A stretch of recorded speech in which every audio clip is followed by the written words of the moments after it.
Hey y'all, Scripting Critics. I'm here to review the Danish film The Hunt from 2012. It stars Mads Mikkelsen as Lucas, Thomas Ben Larsen as Theo, and Anita uh, Wetterkop as Clara, Lasse Fogelstrom as Marcus, Susie Wold as Grintha, uh, Annie Louise Hazing as Agnes, Alexandra Rappaport as Nadja, and Lars Ronthe as Brun. I'm sorry if I mispronounce any of those names, but I wanted to mention a lot of them because everybody is on their A game. Even the little kid that's in this film, does very well. Uh, there's a lot of American films where the little kid, audience just gives them a pass because they're a little kid and, they don't really up to par with any of the actors. This girl, I see a bright future for her. Now, the whole plot of this movie is that Mads Mikkelsen's character, Lucas, is a teacher. He also keeps an eye on the kids. He works at a nursery, kind of like a kindergarten school, and all the kids love him. He has fun with them. They kind of see him as like a godfather figure. They look up to him. They play outside. He'll walk you home with his dog. It's very sweet. Unfortunately, Lucas is having trouble keeping custody of his son Marcus, who's a teenager who we do see in the film. And either he is a divorcee or he's going to a divorce. We're not completely sure, but in the beginning of the movie, he is living by himself.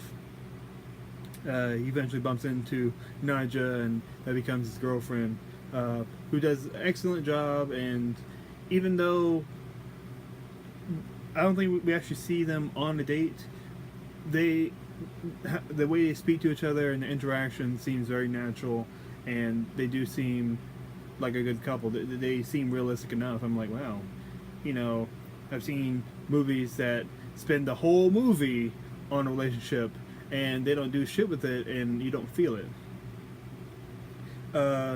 Now, Lucas,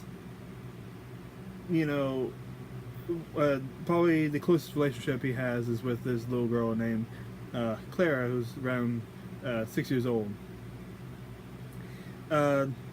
She gets very attached to Lucas, and not just in a friend or a teacher way. Like, she starts having a crush on him, and that's very clear because she goes out and tries to kiss his face while they're playing, and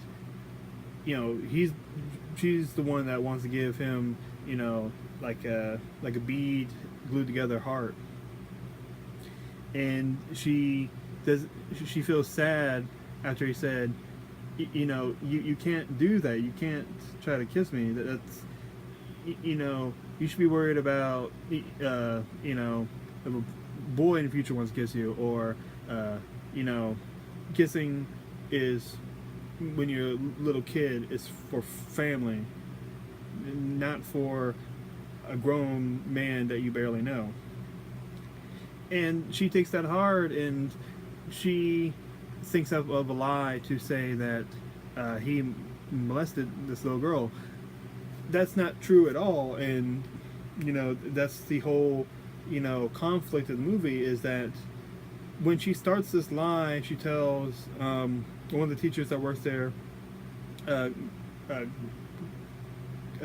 Gritha, and she tells parents and she tells fellow teachers, this lie that she starts believing, and the little girl plays off very well. She wants, she wants to stab back at Lucas because she felt like her heart was broken. And this movie, shows you what kind of bullshit can come from wanting revenge for someone you actually care about. Because it's not like, he's being beat up for actually molesting anybody. He didn't do anybody wrong in this film. The only wrong things he does is when he gets emotional and, and rightfully so, when people accuse him of molesting kids. So he starts losing his job, as you would guess, because of this rumor or lie. His girlfriend, thinks that he might do it, so he kicks her out. Not, and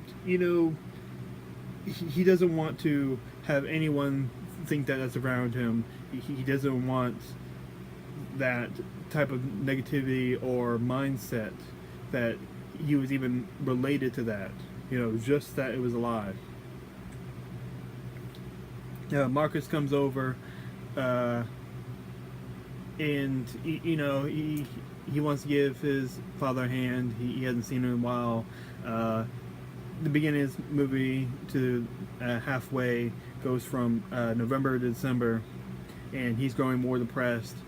Less people are trusting him. He's told that he can't come to the grocery store. He goes to a grocery store himself. Marcus is the first one to get that information directly from the manager, because he's like, well, I'm not going to give food to a pedophile,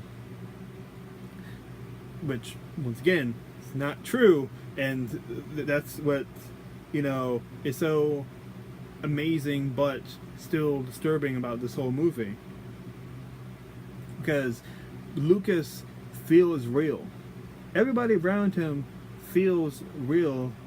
There are some moments where you're slightly taken back because that's set up for how filming is done, or we have to have that moment to get to the next scene. But 98% of this film, you forget you're watching a movie, and to me that is amazing.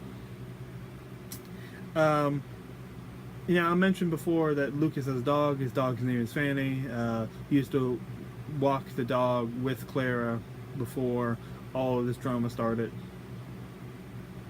Now, this is where I'm going to start spoiling some stuff in the movie. There's not a lot to spoil. Even if you hear me spoil this, I feel like you should see this fucking movie, because it is great. Amazing performances, solid storytelling, but a guy that is upset with Lucas. Lucas gets arrested. They can't attach any information to him. They let him go. He's able to go back home. Some guy throws a rock into the window. He's staying with his brother's house, who is Brune, who, as he is not. He has a very good representation of an uncle. He's always there for his brother. He's always there for his son. Even though he does have some doubts, he is respectable enough in understanding what is real and what isn't. But the dog is killed by someone that is upset, thinking that he's still a pedophile. And when I saw that dog die, I'm like, oh, you assholes. Why? Fuck y'all. He's just a good man. Why can't you know it? I'm just like, I didn't cry in this movie, but there were moments that I feel like it was, because it was so emotionally impactful, and it did make sense with the story. Theo is another character that shines a lot. Theo is the father of Clara. Clara is the one that started the lie. He threatens to assault Lucas, and he doesn't want anything to do with him. He doesn't want him anywhere near his daughter or his house. But later in the movie, when Lucas goes to get groceries, he's assaulted by people that work there, and that attack was fucking brutal. You see his head bleed. You really feel his pain. He still goes into the grocery store, bonks the fucking butcher in the head, and he gets his groceries. He walks out bleeding. Theo and his wife see him walking bleeding. He doesn't look back, and he doesn't know he's there. But they see him bleeding, and they see how much he's being affected by this. They all meet up at a church because it's Christmas Eve, and they have all the little girls, including Clara, put on Santa hats, and they're singing. And God, Mads Mikkelsen just starts falling apart. He makes a scene. He starts slapping Theo, saying, you can't believe these lies, shit like that. And that really starts getting Theo's head. And Theo and Lucas back in the day, they might as well be brothers. And we saw up to the point where that information, that rumor spread. He would walk him home while he's drunk. I think they used to be hunting buddies at one point. And he starts giving him food on, I think, it's on Christmas night. I guess that's his present to him, and this is his way to say that I don't think you did it. You're not a monster, and I don't think you touched any of those kids. And that's a beautiful scene. There's so many individual scenes that are just amazing. Over time, they start forgiving him more.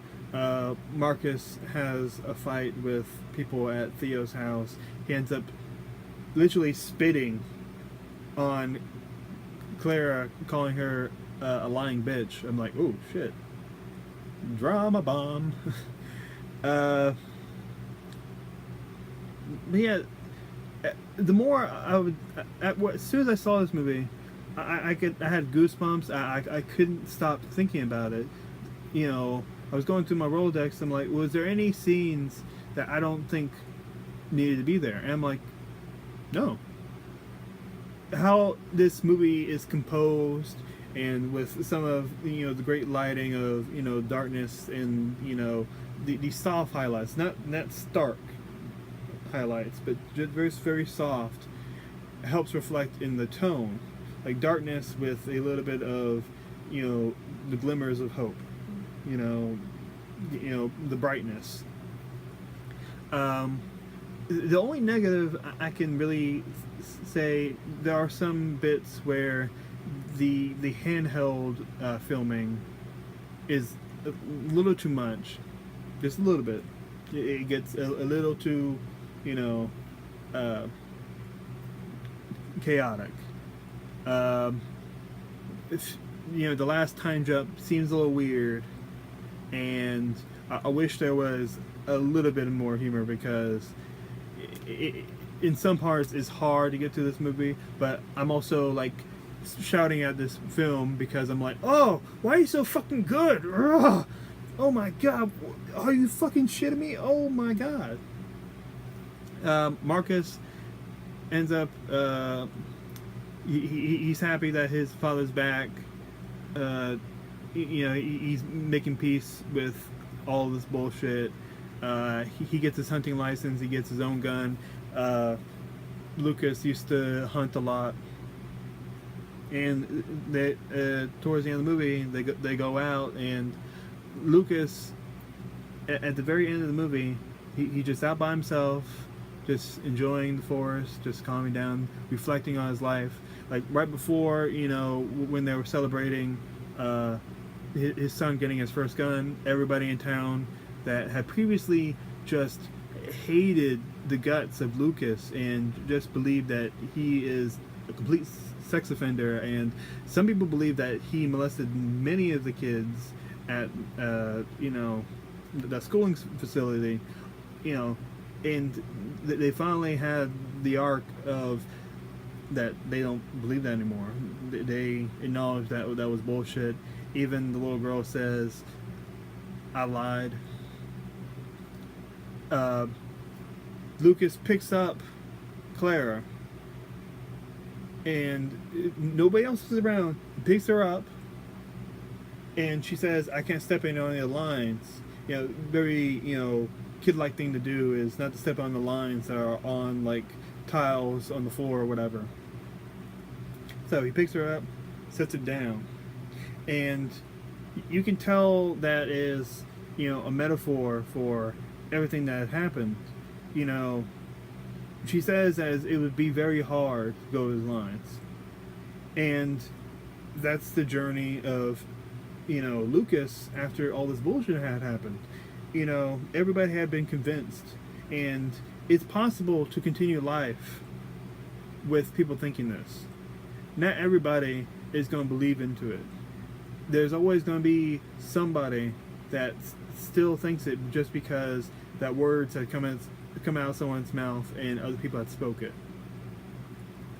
So someone throws a rock at him, someone kills his dog, and at the very end, someone tries to shoot him with a hunting rifle. We don't know who it is. We don't know who any of these people are. We just know that the reason is because they think that he molested Clara, which is not true. And a big proportion of this movie, I didn't know how to feel about Clara, because I can understand that she wanted to get back, but it also made her kind of a bit of an antagonist. But she never really, she was never a mustache twirling villain ever. She, had a very reluctant way of doing it, and that's how you put sympathy in someone that antagonizes the main character and puts him through all this crap. I just keep thinking back. Greta was really good. Her, response to, Lucas, Willie pointing, which is not true. It's just how Claire described it, and then someone else that works there said, "Did white stuff come out of him?" And she vomits, and I felt that because that idea of a grown man, having any sexual tension or contact with someone that is literally a child. You can't say they're not. They just stopped getting potty trained. They just started kindergarten. Is a haunting, disturbing, and creepy idea to have in your head. And this movie also shows the side of society is quick. A lot of societies are quick to assume that if it's not in your profession, or if you are not a woman, if you are adult men, especially if you have facial hair, we're quick to assume that you might have an urge to sexually assault a child, and it's so ingrained in our mind. Like, the high likelihood is that it's not going to happen, but we hear so much, and we see so much on the internet, so much on television, and we start thinking about it a lot. It's the upside and the downside to understanding stereotypes. One, it can unintentionally make you, assign cliches or assume.